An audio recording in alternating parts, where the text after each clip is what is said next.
मुंबईतल्या मुलांनी घरात बसून फक्त मोबाईलवर ल्युडो आणि तत्सम खेळच खेळायचे का? मुंबईतल्या ज्येष्ठ नागरिकांनी इमारतीतल्या वरांड्यामध्येच फेऱ्या मारायच्या का?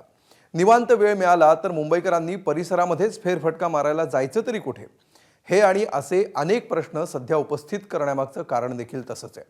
मुंबई महापालिकेनं मोकळ्या 17 जागांच्या भूखंडांचं आरक्षण बदलल्याची माहिती समोर आली आहे. त्यामुळे आधीच कोंडमारा होत असलेल्या मुंबईचा श्वास आणखी घोटणार यात कुणाला शंका नसावी. मुंबई मनपा प्रशासनाकडून आरक्षण बदलाचा घाट. शाळा, मैदानं, उद्यानांसाठीच्या आरक्षणावर कुऱ्हाड. मुंबईत मोकळी जागा शिल्लक ठेवायची नाही का? हे प्रश्न उपस्थित होण्यामागचं कारण म्हणजे मुंबई महापालिकेतील काँग्रेस गटनेते अशरफ आझमी यांच्या हातातली ही फाईल, ज्यात मुंबई महापालिकेच्या विकास नियोजन विभागानं 17 मोकळ्या भूखंडांच्या बदललेल्या आरक्षणाची सविस्तर माहिती दिली आहे. अशरफ आझमींना मिळालेल्या माहितीनुसार महालक्ष्मी रेसकोर्सच्या काही भागाच्या आरक्षणात बदल करण्यात आला आहे. माझगावमधलं उद्यान आणि प्राणी संग्रहालयाच्या आरक्षणातही बदल करण्यात आला आहे. नाहूरमधल्या उद्यानाचं आरक्षण रद्द करण्यात आलंय. दहिसरमधल्या रिक्रिएशन ग्राउंडचं आरक्षण बदललंय. जुहूमधल्या उद्यान आणि पार्कचं आरक्षण वगळण्यात आलंय.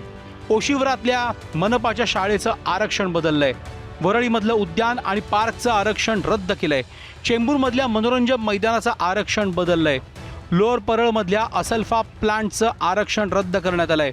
फोर्टमधलं महापालिका कार्यालय, चौकी आणि आपत्कालीन व्यवस्थापन सुविधांचं आरक्षण वगळलंय. नायगावमधल्या मनोरंजन मैदानाचं आरक्षण बदललंय.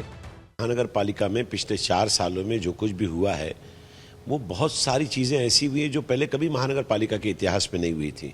बहुत सारी चीज़ें, हाई वैल्यू पे टेंडर्स देना, बहुत सारे टेंडर्स इस तरह से बनाना कि वो जिन लोगों को वो चाहते हैं उन्हीं को टेंडर मिले, और धीरे धीरे करके महानगर पालिका ने 4 सालों में 2,49,000 करोड़ के टेंडर्स दिए हैं, जिसका परिणाम अब जाकर सामने आ रहा है. इस साल 8,000 करोड़ देना है पैसे वापस, और हर अगले साल में 28,000 करोड़ रुपया महानगर पालिका को उन कामों की कीमत चुकानी है.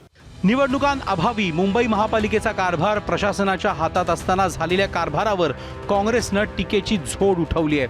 पूरी की पूरी फाइल मुझे भेजी, वो भी 3 महीने के बाद, कई बार बोलने के बाद 3 महीने के बाद ये फाइल भेजी, और ये फाइल में मुझे उन्होंने 17 जगह के नाम भेजे. अब मैं नहीं जानता कि ये पूरा है कि और भी है, लेकिन 17 उन्होंने भेजे. 17 में से 8 काम ऐसे हैं जो ज़्यादातर ओपन स्पेस पे हैं, ओपन प्लॉट पे हैं, और जिनको आर जोन या फिर इस तरह के कोई फायदे वाले उसमें रिजर्वेशन में बदला गया.